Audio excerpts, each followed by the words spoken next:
বাংলাদেশিরা তৎকালীন পূর্ব পাকিস্তানবাসীরা 47 সালে ব্রিটিশের বিরুদ্ধে আন্দোলন করেছিল। লড়কেলেঙ্গে পাকিস্তান, মারকেলেঙ্গে পাকিস্তান। 54 সালে সেই পাকিস্তানিদের কবর রচনের সূচনা হয়েছিল, এই বাঙালিরাই করেছে। আবার 70-এর নির্বাচনে আওয়ামী লীগের পক্ষে 99% মানুষ ছিল। লড়কেলে কবি বলেছেন, অমান দাখালা দাখালা কুল্লাহা, অমান খারাজা খারাজা কুল্লাহা। বাঙালি যাকে ভালোবাসে 14 হাত মাথার উপরে উঠায়, বাঙালি যারে খারাপ বাসে 14 হাত মাটির নিচে ডুবায়। 70-এর নির্বাচনে আওয়ামী লীগকে মানুষ ভালোবেসেছিল, 99% ভোট পেয়েছিল। 75 সালে আবার তাকে ডুবাই দিল মাটির 14 হাত নিচে।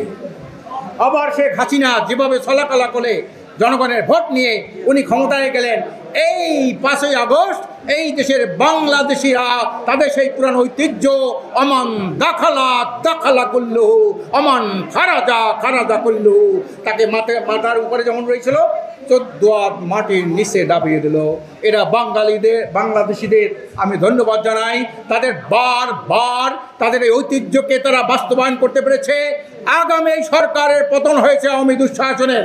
আগামী যারা সরকার গঠন করবে তারা যদি কোনো আওয়ামীর চরিত্র তাদের মধ্যে দেখা দেয়, বাঙালি কিন্তু আবার তাদের বিরুদ্ধে রুখে দাঁড়াবে।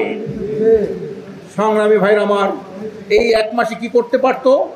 আজকে আপনারা দেখেন যারা মানুষ হত্যা করেছে, খুন করেছে, বিচারের নামে মিথ্যা মামলা দিয়েছে, তারা কারা? White colour criminals. White colour criminals, এই সাদা পোশাকধারী যে ক্রিমিনালগুলি, এরাই কিন্তু এই সমস্ত অন্যায়ের মূল, এই সরকারকে সরিষার বানানোর মূল।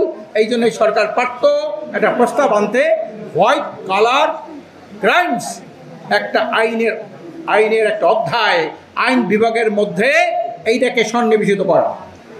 এই না করা পর্যন্ত এই হোয়াইট কালার ক্রিমিনালগুলো তাদের ক্রাইম বন্ধ করতে পারবে না। দ্বিতীয় নম্বর যেটা হলো, আমরা অনেকে বক্তৃতায় বলি রুল অফ ল না, রুল অফ জাস্টিস।